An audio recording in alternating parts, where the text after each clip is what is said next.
বন্ধুরা আজকে বানিয়ে দেখাবো একদমই তেল ছাড়া সম্পূর্ণ একটি হেলদি এবং টেস্টি নাস্তার রেসিপি, যেটা কি বাচ্চা থেকে বড় সকলেই কিন্তু খেতে পারবেন। আর এটি আপনারা স্কুল, কলেজ, অফিসের টিফিন বক্সেও দিতে পারেন। তো বন্ধুরা তাহলে শুরু করা যাক আজকের এই ভিডিওটি। নমস্কার বন্ধুরা, আরো একটি নতুন ভিডিওতে আপনাদের সবাইকে স্বাগত।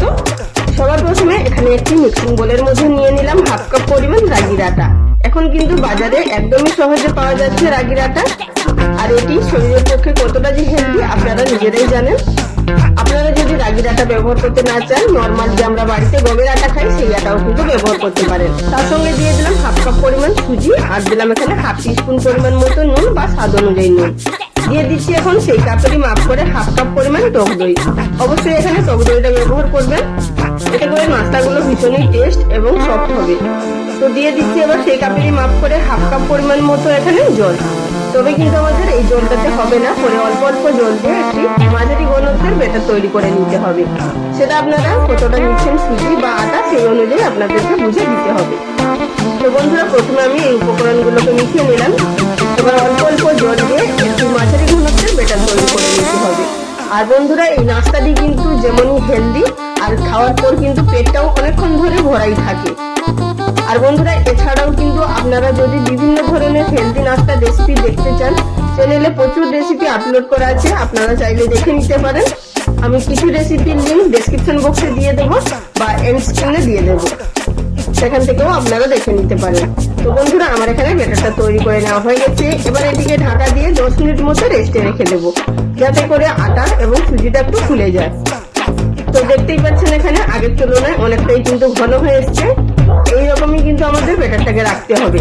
এখন এর মধ্যে দিয়ে দেবো ছোট একটা ইনো প্যাকেট। আপনারা চাইলে কিন্তু এখানে হাফ টিস্পুন পরিমাণ মতো বেকিং পাউডার ব্যবহার করতে পারেন, তাতেও কিন্তু নাস্তাগুলো ঠিক একই রকম ভাবেই তৈরি হবে। আর যদি আপনারা কোনো কিছুই ব্যবহার করতে না চান, সেক্ষেত্রে আপনাদেরকে এটিকে ফরমেন্ট হতে দিতে হবে প্রায় 4 থেকে 5 ঘন্টা মতো। যদি ঢাকা দিয়ে রেখে দেন তাহলে কিন্তু কোনো রকমই কিছু প্রয়োজন হবে না, শুধুই এগুলো কিন্তু খুব সুন্দরভাবে ফুলে উঠবে। যেভাবে ইডলির ব্যাটার তৈরি করে ঠিক সেভাবেই তৈরি করে নিতে হবে। তো সামান্য পরিমাণ জল দিয়ে এটিকে একটু করে নিলাম, আর আবারও এটিকে ফেটিয়ে নিলাম। এখানে কিন্তু ওভার মিক্স করা যাবে না, শুধুমাত্র এটিকে ফেটিয়ে আমাদের মিশিয়ে নিতে হবে। তো মিশিয়ে নেওয়ার পর এবার আমি অপর দিকে নিয়ে নিচ্ছি ইডলি স্ট্যান্ড।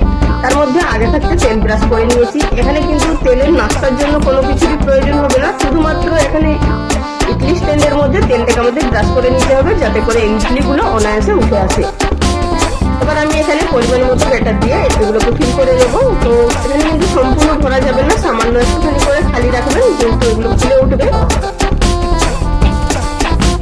একই রকম ভাবে আমি এখানে আরো একটি স্ট্যান্ডকেও সাজিয়ে নিচ্ছি।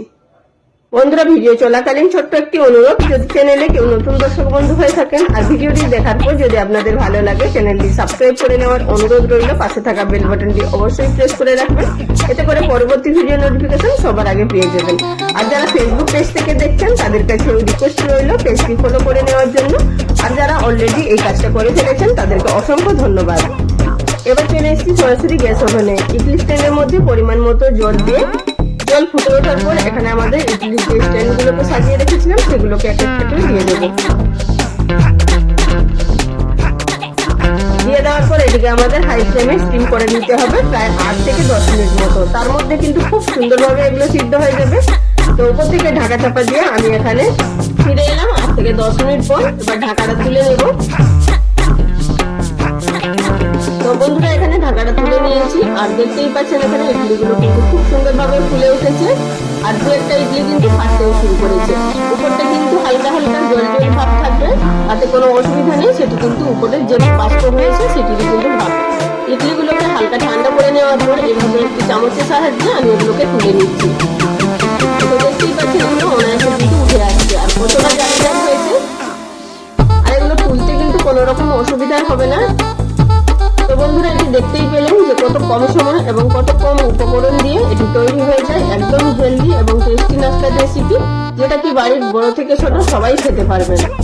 সমস্ত ইডলিগুলো তুলে নেওয়ার পর এবার একটি সার্ভিং প্লেটের মধ্যে সার্ভ করে নেব। আর বন্ধুরা আমি এখানে নারকেল এবং বাদামের চাটনির সাথে সার্ভ করছি। আপনারা চাইলে আপনাদের পছন্দ মতো যে কোনো চাটনির সাথে সার্ভ করতে পারেন। এছাড়াও আমি চ্যানেলে প্রচুর চাটনি রেসিপি আপনাদের সাথে শেয়ার করেছি, সেই সব চাটনিগুলোও দেখে নিতে পারেন। বা এগুলো আপনারা টমেটো সস দিয়েও সার্ভ করতে পারেন, বা আপনাদের পছন্দ মতো যে কোনো তরকারি দিয়েও খেতে পারেন। এবার আপনাদেরকে একটি ভেতর থেকে ভেঙে দেখিয়ে দিচ্ছি যে ভেতরটাও ঠিক কতটা জালিদার এবং কতটা স্পঞ্জি হয়েছে।